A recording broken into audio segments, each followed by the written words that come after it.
So what I would challenge this young man or young woman to do is you have to look inside of yourself to see what you really want. What are you passionate about? We use these words and these little phrases of only the strong survive and all this other crap. They're all just fucking words.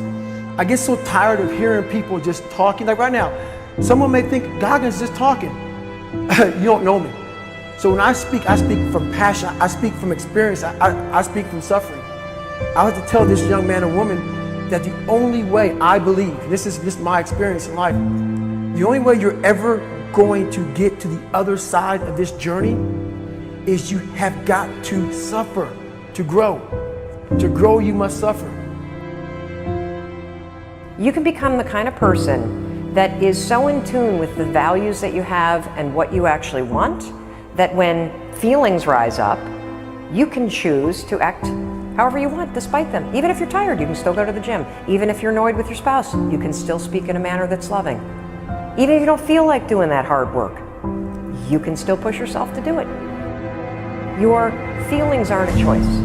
Your behavior and your thoughts are always a choice. Several people live to be 100 years old, and they have great lives, and they have great kids. Their kids go to college and all sort of stuff. But somewhere in their life, there was a point where they had a decision to make. They can go left or right on this path. Left was the easy route. Right was the hard route. A lot of people take the easy route. And they had a good life that way, but the better life was going to the right side. And you may have 20 years of pain and suffering to get past it, but a lot of us die never truly starting our journey. And I would tell this young person, you gotta start your journey. It may suck, but it will come out the other side where you're coasting. Many people are suffering from battle fatigue. They've been standing a long time, trying to break the addiction, believing for the promotion, praying for that family member, but hasn't happened yet. They never dreamed they'd still be single, still be dealing with the illness, still be trying to get the loan. Now they're tired. Let me encourage you, your time is coming. Your due season is on the way. Don't let time talk you out of it. Don't let discouragement cause you to give up.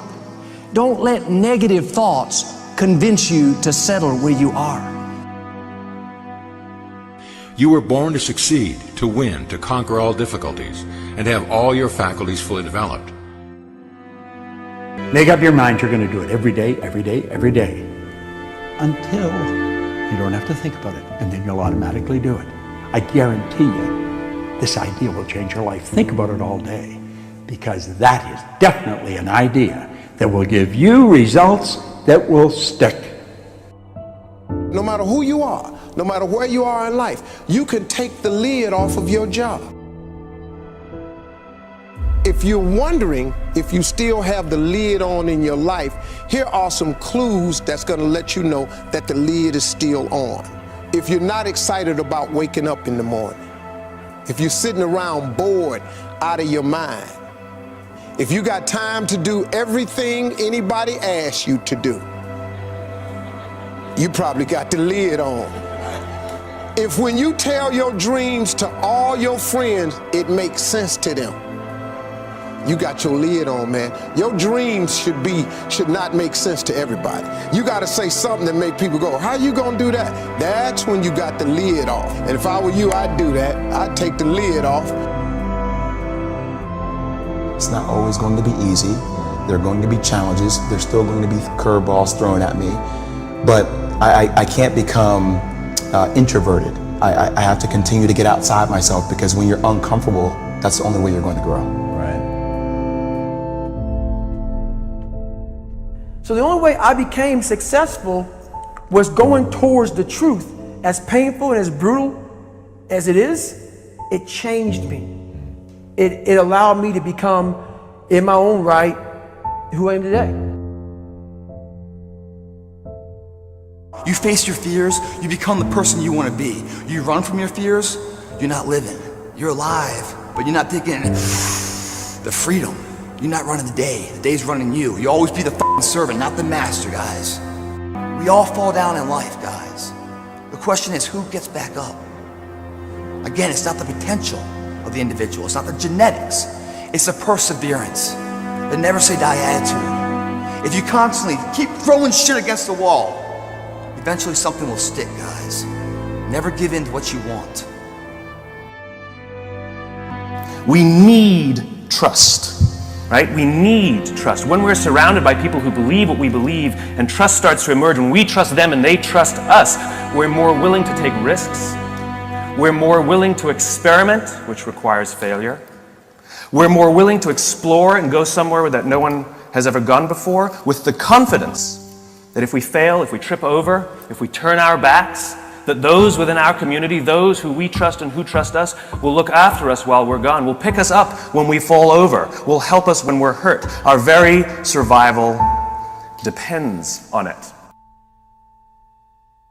Courage, someone who has the courage no matter what to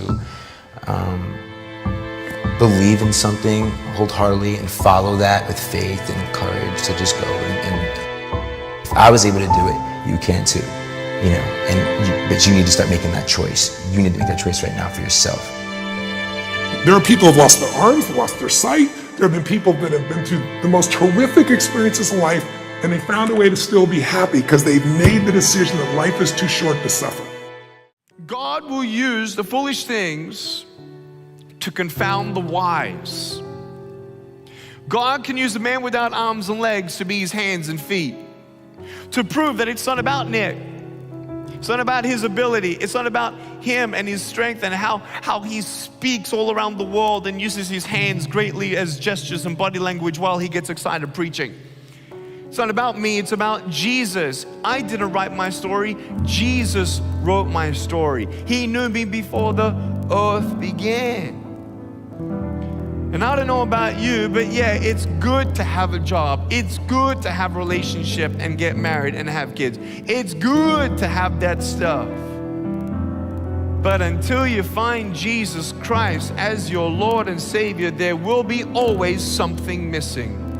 You can't rely on you because you will fail you every single time, just about. I needed Him, not just because of this, but for my heart, for my mind. By the grace of God, He kept me here on earth, even though I tried to commit suicide at age 10. The bullying at my school convinced me that I was a mistake, that I'd never eventuate to anything. Man, what a lie.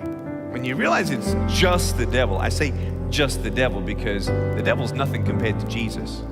I was listening to the encouragement my parents were saying, but then listening to the lies at the same time. The lies saying, you're not good enough, Nick, just give up. No, I'm wonderfully and fearfully made according to Psalm 139. Oh, Nick, you should just give up. No, I can't do all things through Christ who strengthens me. But what we need healing first is in the inside and to hear the voice of God. Hearing the voice of God, when you hear a phone ring, you pick it up, okay? When you're sometimes dialing into heaven and it feels like He's not picking up, don't hang up on God, He's listening. I hung up on God because I didn't understand His plan. God said through my parents, Nick, God's got a plan for your life. Jeremiah chapter 29, verse 11, I have a whole plan in the future. I'm like, no way, there's no race like that. There's no heaven, there's no God. Look at all the pain in the world. If God loved the world, then why is He letting so much pain happen? Later on, you realize in the Bible, God doesn't give us pain, but whatever the enemy tried to use for bad, God turned into good.